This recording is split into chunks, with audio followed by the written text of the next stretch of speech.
अच्छा सबसे बेहतर ढंग से उसने किया था।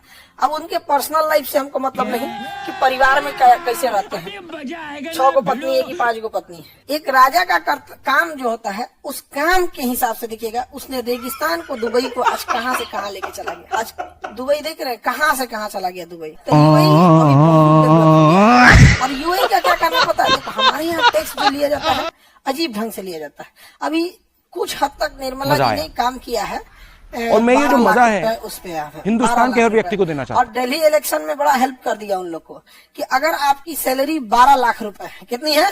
12 लाख, तो आपको 1 रुपया टैक्स नहीं देना है। 12 लाख रुपए पे टैक्स 0। और लेकिन अगर आप 12 लाख 1 रुपया भी कमा लिए तो ले भैया पूरे 12 लाख पे टैक्स। 12 लाख मुझे मन मारो, 1 रुपया समझ आ गया? मुझे मन मारो प्लीज, पूरा पे मुझे मन मारो प्लीज, मुझे छोड़ दो। 1 लाख सैलरी है, मंथली 1 लाख सैलरी है, 12 लाख सालाना हो गया। अब तनिको ज्यादा गया, 1 रुपया ज्यादा गया, लगेगा टैक्स। अब पूरा दबा के टैक्स लग जाएगा। अब किसी की सैलरी सपोज करो 12 लाख 10 हजार है, यानी 1 लाख 1 हजार रुपए उसकी सैलरी है, 1 लाख 1 हजार सैलरी है, तो साल भर में कितना हुआ?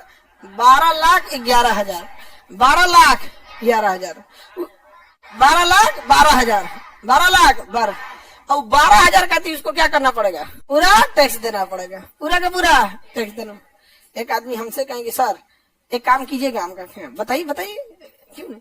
हम काम करने आएंगे लेकिन 5 दिन मेरा जानबूझ के एब्सेंट मार दीजिएगा। क्या है? 12 लाख से नीचे आना चाहिए। 12 लाख के क्या आना चाहिए? नीचे आना चाहिए, मतलब उधर टैक्स बनाने की इधर जुगाड़ लगना चालू हो गया। तो ये बहुत अच्छी चीज है। इस बार का अब तक का हमारी ताई जी का सबसे अच्छा काम था बजट वगैरह में, इससे काफी लोगों को फायदा होगा। लेकिन वो कहावत कहा जाता है बेल पाके तो कौआ के क्या? अरे बेल पकिए जाएगा तो क्या कौआ खा लेगा? नहीं खा पाएगा। तो आप लोग को इससे क्या ही फर्क पड़ रहा है? तुम लोग 12 लाख वाले में अभी हो ही नहीं, चुपचाप टुकुर टुकुर देखो, यही ना देख पाएंगे, उसमें बहुत उठपटाएंगे। लेकिन अगर आप दुबई में जाइएगा ना, आप चाहे जितना कमा लीजिए आपको जीएसटी नहीं देना है, आप जितना कमा लीजिए आपको इनकम टैक्स नहीं देना है, इनकम टैक्स रिटर्न नहीं देना है। यानी अगर आप दुबई में 1 करोड़ रुपया कमाए तो आपके पास 1 करोड़ रुपया रहेगा।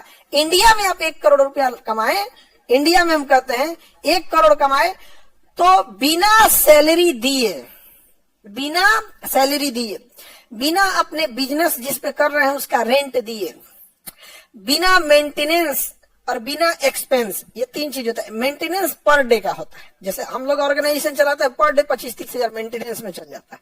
मेंटेनेंस इन द सेंस कोई ना कोई एगो पंखा बिगड़ेगा, कहीं लाइट जाएगा, किसी दिन डीजल पेट्रोल खत्म हो जाएगा, इतनी गाड़ियां हैं इसमें पेट्रोल जाएगा, किसी दिन जनरेटर में जाएगा, 2-4 लड़का लड़की कोई ना कोई बेहोश होकर मेडिकल एक्सपेंस में जाएगा, कोई सामान टूटेगा, कोई चेयर टूटेगा, कोई बेंच टूटेगा, कहीं माइक खत्म, कोई एक शॉर्ट सर्किट, कुछ ना कुछ हमेशा हुआ रहेगा। ऐसा हो ही नहीं सकता, इतना बड़ा संस्था चल रहा है यहाँ पे। आप लोग इतने, आप लोग का देखिएगा तो मेंटेनेंस में चल जाएगा 10 रुपया पर डे का, 20 रुपया, कभी चाय पानी पी लेना, कभी कोई गेस्ट आ गए नहीं आता है तो उनको क्या कहिएगा, जाइए उठ के, नहीं ना, तो मेंटेनेंस अच्छा खासा जाता है।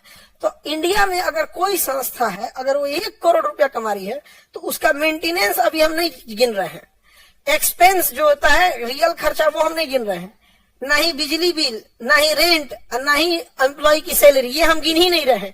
केवल गवर्नमेंट मार देगी इसमें से 1 करोड़ में से आपके पास बचेगा जानते हैं 18% जीएसटी इनकम टैक्स देने के बाद 55 लाख। मतलब 1 करोड़ में ना 55 लाख तो ऐसे चलो आइबे करेगा आपके पास इतना। अब इसमें से आपको 55 लाख में जानते हैं क्या देना पड़ेगा? Maintenance, expense, electric bill, salary, rent, अब आपको इसमें से देना पड़ेगा। समझा गया? यानी आप अगर इंडिया में कमा रहे हैं 1 करोड़ ना, तो आपके पास मुश्किल से बचेगा आपके पास 35 लाख। और अगर आप 35 लाख दे रहे हैं ना तो गवर्नमेंट कहती है कि ये अच्छा इंसान है, चोरी नहीं कर रहा है। समझा रहा है कि नहीं रहा है? चोरी नहीं कर पा रहा। 1 करोड़ कमाएंगे तो इंडिया में कितना बचेगा? 35। दुबई में 1 करोड़, 1 करोड़। हमारे यहाँ ना भोथर दिमाग के है सब, समझे, भोथर दिमाग के। उन सबको पीटना की जरूरत नहीं है। दीवार जो नया नया जोड़ा हो, जो प्लास्टर नहीं है ना, वो पे बादाम की तरह रगड़ के खत्म कर दे। देखो दुबई में रोजगार कैसे मिलता है। अब 1 करोड़ इंसान को कमाए तो कितना दिया, उसके पास बचा कितना, 35। उस इंसान की मेंटेलिटी को कितना लहरेगा। तुम्हारा 10 रुपए का नोट, तुम्हारे जेब से 500 का नोट गिर जाएगा ना, तुमको 1-2-3 दिन अजीब टेंशन में रहोगे। जो 1 करोड़ कमाया उसके पास बचा कितना। और इतना ही नहीं, 35 लाख रुपया लिया टैक्स, दुनिया में सबसे ज्यादा सुविधा देगा सोमालिया टाइप का। वो 1 करोड़ में से टैक्स सुविधा को 35 लाख बजा, सरकारी हॉस्पिटल में जाएगा, चुपचाप ऐसे रहेगा। एम्स में उसको सीट नहीं मिल सकता है, IGMS में बिना पैरवी नंबर नहीं लग सकता। उसको तकलीफ कब लगेगा, जब कोई एक विधायक आएगा ना, उसको खांसी हुआ रहेगा तो एम्स में सीट मिल जाएगा। और तुम वेंटिलेटर पे रहोगे ना, एम्बुलेंस में से निकलने नहीं देगा सर तुमको एम्स में। एम्स हम लोग के लिए बना ही नहीं है, ये तो सबसे बड़ी गलतफहमी है, नहीं समझे। अब तुम ऐश्वर्या राय को अपनी बुआ समझो तो तुम्हारी गलती है। तो तुम्हारी गलती है कि भाई वो तो एक हीरो हीरोइन है लोगों लोग। अब बस ठीक है, फिल्म अच्छी लगी, फिल्म खराब लगी, ये एम्स हमारे लिए, हम एक कॉमन आदमी के लिए नहीं है।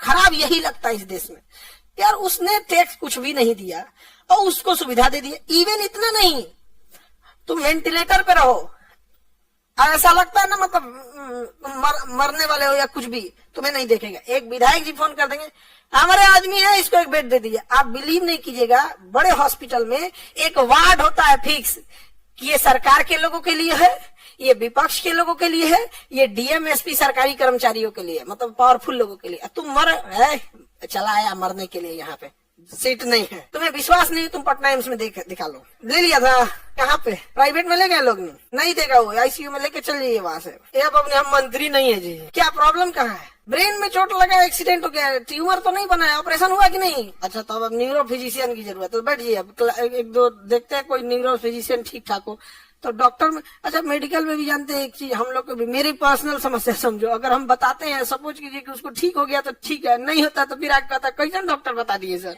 यार हम आपको क्या ही बता सकते हैं, हम तो यही बता सकते हैं कि पटना के 4-5 डॉक्टर है। तो 1-2 बार इसी चीजें हो गई ना, तो हमको थोड़ा सा अपने अंदर से लगता है कि भाई क्या बताए हम, नहीं समझे। ऐसा नहीं कि बमनी गलत है, लेकिन होता क्या ना कि 1-8% के चक्कर में कभी कभी ऐसा हो जाता है, तो बड़ा उटपटांग लगता है।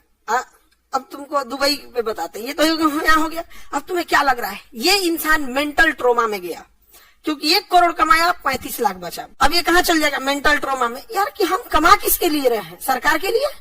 इंडिया में कोई अपने लिए नहीं कमाता है, सब सरकार के लिए कमाते हैं। हम ये नहीं कर रहे टैक्स खराब है, हम अब दिखाते हैं कैसे रोजगार दे। अब उसके बाद सरकार कहेगी रोजगार, ये क्या रोजगार देगा ये इंसान। अब दुबई वाला 1 करोड़ कमाएगा ना, उसके पास कितना है, 1 करोड़। वो टेंशन फ्री है यार, जितना कमा रहे हैं मेरा है, और आप टेंशन में हैं। आप 35 लाख कमाते और 35 का 35 आपके पास रहता तो आप टेंशन में नहीं रहते। आप कमाए हैं 1 करोड़, आपके पास बिल, रेंट, ये सब मेंटेनेंस, टैक्स काट कूट के बचा कितना, ये काटने की वजह से कहाँ चल गए हैं, टेंशन में। अब आप खर्च करने की स्थिति, वो वाला 1 करोड़ वाला, ये गाड़ी पुरानी लग रही है, अब नया ले लेते हैं। एक गाड़ी वाले को रोजगार मिला, आज खाना नहीं बनेगा।